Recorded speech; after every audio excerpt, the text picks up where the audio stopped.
ሮቤል ከሊዱ ጋር በማደሩ ህይወት አጠገቤ ጋር እንዳደርስ ብላ ለሮቤል ማስጠንቀቂያ ሰጥታው ትገኛለች።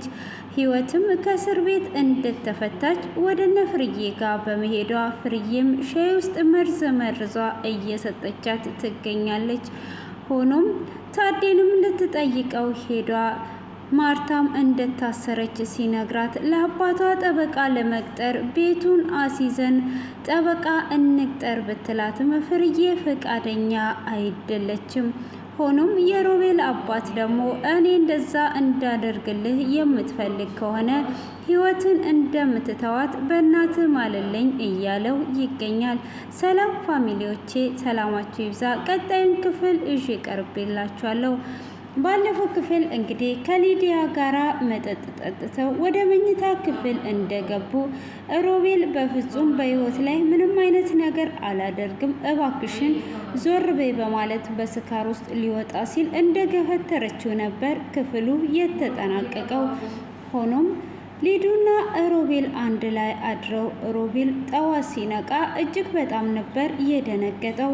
ምን እየተከሰተ ነው ያለው? ምንድነው ያደረግሽው ብሎ ሲላትም ሁለታችንም ወደንና ፈቅደን ነው እንጂ እኔ ምን አደርግሃለሁ ብላ ትለዋለች።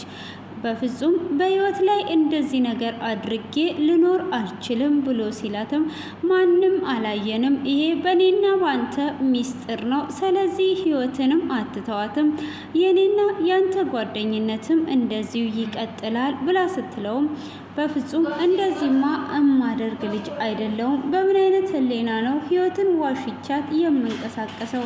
በፍጹም እንደዛ አላደርግም ብሎ ይላታል። እሷም እንደዛ ታደርጋለህ? እንዴት ነው እንደዛ የማታደርገው ብላ ስትለውም አይ እንደዛማ አድርጌ ህይወትን ዋሽቻት መኖር አልችልም ብሎ ሲላትም እንዴትም ሆነ ትኖራለህ፣ መኖርህ የማይቀር ነገር ነው ብላ ትለዋለች።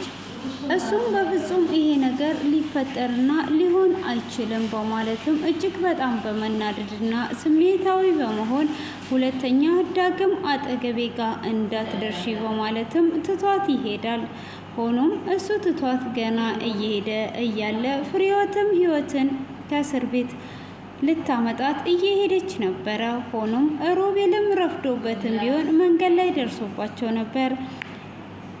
ፍርዬም እንግዲህ ለህይወት ይቅርታ አድርጌልሻለሁ በማለትም እያወሩ እያለ ስትደርስ እሷም ሮቤልን አይቷ ሰላም ካለችው በኋላ ፍርዬ ይቅርታ አድርጓልኛለች ብላ ያለውን ነገር ትነግረዋለች። እሱም ምን ሆነ ነው ያረፈድከው ብላ እንግዲህ እየጠየቀችው ሰላም እያላት እያለ በስራ ምክንያት እንዳረፈደ እየነገራት እያቀፋት ሳለ ሊዱም እጅግ በመናደድ እንዴ እየቀናው ነው እንዴ ያለውት ብላ እንግዲህ ከሩቆና እየተመለከተቻቸው ነበረ።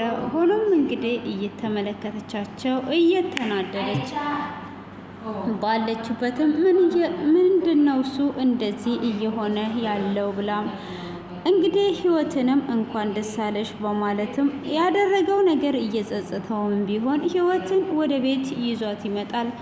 እቤትም ከመጡ በኋላ ህይወት ወደ ሻወር ስትገባ ፍርዬም እንግዲህ ያቀደችው ነገር ስላለ ጥሩ ሰው ለመምሰልና መልካም ሰው ለመምሰል እያደረገች ባለችው ምሳሌ አቅርብ ወይስ ህይወት ትውጣ ከሻወር ቤት ብላ ስትለውም እሱ እንደፈለግሽ ብሎ ይላታል። እንዴ ዛሬ ባህሪክ ምን ሆኖ ነው የተቀየረው? እንደፈለግሽ እንዴት ትላለህ? ወይም ፍቅረኛ የትውጣ አብረን እንበላለን ወይም ደግሞ አቅርቢ አትልም ወይ ብላ ስትለው እሺ በቃ እሷ ትውጣና አንድ ላይ እንበላለን ብሎ ይላታል። ህይወትም ከሻወር ቤት እንደወጣች ከዛ ከእስር ቤት እንዴት ነበረ የሚከብደው? አንድ ሸክም ነው ከላይ ላይ እየቀለለኝ ብላ ትላለች። በዛኑ ሰዓት እንግዲህ ሊዱ እየደጋገመች ስልክ እየደወለች ነበር።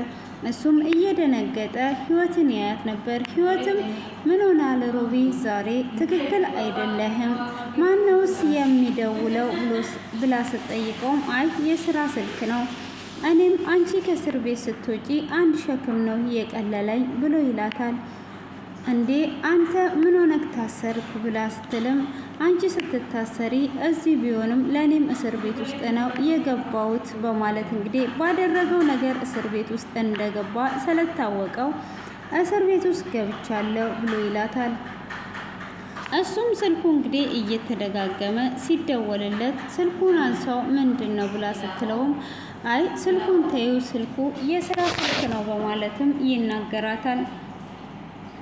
እሷም እንግዲህ ደጋግማ መደወሏን አላቆመችም ነበር። ስትደውልለትም እሺ በቃ በማለት ስልኩን ሊያነሳ ይሄዳል። ከኔ ህይወት ምንድን ነው የፈለግሽው? ከህይወቴ ውጪልኝ፣ አልፈልግሽም፣ እራስሽ ወደ እኔ መጣሽ፣ እኔ ከህይወት ውጪ ማንንም አልወድም ብሎ ይላታል። እሷም እንዴት ነው እንደዚህ የምትለው? ምንስ ነው እያደረግክ ያለኸው ብላ ስትለውም በፍጹም ከህይወት ውጪ ማንንም ልወድ አልችልም፣ ስለዚህ ከህይወቴ ራቂልኝ በማለት በቁጣ ኃይል እየተናገራት ነበር። ህይወትም እንዴ ምን እየሆነ ነው ዛሬ ሮቤል ያለው? አንዴ ይቆጣል፣ አንዴ ይደሰታል፣ ምን እያደረገ ነው ያለው በማለትም እንግዲህ እያየችው ነበረ። ፍርዬም ምናልባት የዋሸሽ ነገር ቢኖር ነው ባህሪው ሁሉ ዛሬ አዲስ ሆኗል፣ ስለዚህ የሆነ የዋሸሽ ነገር አለ ብላ ትላታለች። አይ እሱማ ምንም ነገር አይዋሸኝም ብላ ስትላትም ምናልባት እንዴት ነው አንድ ጊዜ በቁጣ አንድ ጊዜ ለስለስ እያለ የሚያወራው? ይሄ ግን የስራ ስልክ አይመስለኝም ብላ ስትልም አይ የስራ ስልክ አይመስለኝም ሴት እያወራ ይሆን ብቻ ስትልም አይ እኔማ አንድ ላይ እስከ መጨረሻ ድረስ ተጣምራችሁ እንድትኖሩ ምኞቴ ነው፣ ድል አድርጌ ነበር እምድራችሁ እያለች እንግዲህ ፍርዬ አውቃ እየተናገረች ነበር። እሷም እንግዲህ እንደዛ በምትናገርም ሰዓት አይ ምንም ነገር ማድረግ አይቻልም፣ የሆነማ ትልቅ የዋሸሽ ውሸት አለ በማለትም እየተናገራት ነበር። እሱም እንግዲህ በሚናገራትም ሰዓት አሁንም በቁጣ ኃይል ሲናገራት ይሄ ነገር ምን እየተፈጠረና ምን እየሆነ ነው ያለው በማለትም እንግዲህ እየተናገረች ነበረ። ሆኖም ስታየው አሁንም በቁጣ ኃይል ነበር የሚናገራት። ሊዱ ከህይወቴ ውጪልኝ፣ ለመጨረሻ ጊዜ ነው የምነግርሽ፣ እኔ ከህይወት ውጪ ማንንም ልወድ ማንንም ላፈቅር አልችልም፣ ከህይወቴ እንድትወጪልኝ እፈልጋለሁ ብሎ ይላታል። እሱም እንግዲህ እንደዛ በሚናገራትም ሰዓት እንዴት ነው ከህይወትህ የምወጣው? በፍጹም ከህይወትህ ልወጣ አልችልም፣ ህይወትን ፍቅረኛ ታደርጋታለህ፣ የኔ ጓደኝነት የማይቀር ነገር ነው እያለችው ነበር። ሆኖም እንግዲህ ፍርዬም ከስር እያራገበች እንድትናደድ እያደረገቻት ነበር። ሆኖም እሷ እንደዛ ብታደርጋትም ህይወትም ተናዳ ወደ ሮቤል ጋር ትሄዳለች። ማንን ነው እያወራክ ያለከው? ምንድን ነው እያወራ ያለው በማለትም እንግዲህ ስትናገረው ምን እያወራው ይመስልሻል? እኔ ማንንም አላወራውም ብሎ ሲላትም እሷም ስልኩን አንስቷ ማን እንደሆነ እየጠየቀች ነበር። ሆኖም በምትጠይቅበትም ሰዓት ምንድን ነው እሱ ብላ ስትላትም እሷም እንግዲህ እንደዛ በምትናገራቸውም ሰዓትም ስልኩን መልሷ ስትደውልላት አታነሳም ነበረ። ከሴት ጋር እያወራክ ነው ወይ በማለትም ትጠይቀዋለች። እሱም ከሴት ጋር ባወራ የስራ ጉዳይ ነው፣ ምን አስበሽ ነው እንደዚህ የምትዩ ብሎ ሲላትም አይ ከሴት ጋር እያወራ ከሆነ ብዬ ነው ብላ ትለዋለች። ምን ነው ለምን እንደዚህ ትያለሽ በማለትም ሲናገራት እሺ በቃ ትቻለው በማለትም እንግዲህ ትናገራለች። ሆኖም እንደዛ ከተናገረችውም በኋላ እሺ በቃ ተይኝ በማለትም እሱም ወደ እሷ ጋር ይሄዳል። ሆኖም ወደ እስር ቤት ሄደው ታዴን ከጠየቁትም በኋላ እንዴት እስር ቤት ውስጥ አምነ ቃል ሰጠ ብሎ ሮቤልም ሲጠይቀው ህይወት ዳግምን እንደገደለችው ስለተናገረች እኔ ደግሞ እሷ ስላልገደለች ነው እኔ ነኝ ብዬ የተናገርኩት፣ ከዛም በኋላ በዚህ ነው የያዙን ብሎ ሲናገርም እኔ እኮ አልተናገርኩም፣ በእኔ ሰበብ ስለታሰርክ በጣም ይቅርታ፣ በቅርብ ቀን ትፈታለህ ብላ ትለዋለች። እሷም እንግዲህ እንደዛ በምትለውም ሰዓት አይ እንደዛ ከሆነ በቃ ጥሩ ነው፣ አንቺ ሰለኔ እንዳትጨናነቂ፣ እውነት ትዘገያለች እንጂ ቦታዋን አትስትም። ስለዚህ አሁን ማርታም ታስሯለች ብላ ይነግራታል። በቃ ሁሉንም ነገር እናስተካክላለን፣ አንተ ብቻ እንዳትጨናነቅ እንዳታስብ በማለትም እንግዲህ ትነግረዋለች። እሺ በማለትም ሁሉንም ነገር በማስተካከል ላይ ይገኛል ማለት ነው። ሆኖም እንግዲህ ብር ኬት አምጥተው ማድረግም ስለማይችሉ ሮቤልም ለአባቱ ይደውልለትና አባቴ ታዴን ከእስር ቤት ለማውጣት ጥሩ ጠበቃ ቅጠርለት በማለትም ይለዋል። እሱም እሺ በቃ ምንም ችግር የለውም ብሎ ካለውም በኋላ አንድ መስፈርት አለኝ ብሎ ይለዋል። እሱስ ምንድነው መስፈርት በማለትም ሲጠይቀው በእናት ትምልና ከህይወት እንደምትርቅ ትነግረኛለህ፣ ቃል ትገባልኛለህ። ከዛም በኋላ እኔ ጠበቃ እቀጥርልሃለሁ። እኔ ነግሬክ የለ ወይ እነሱ ሰዎች እንደማይሆኑ እንደማይረቡ ብሎ ይለዋል።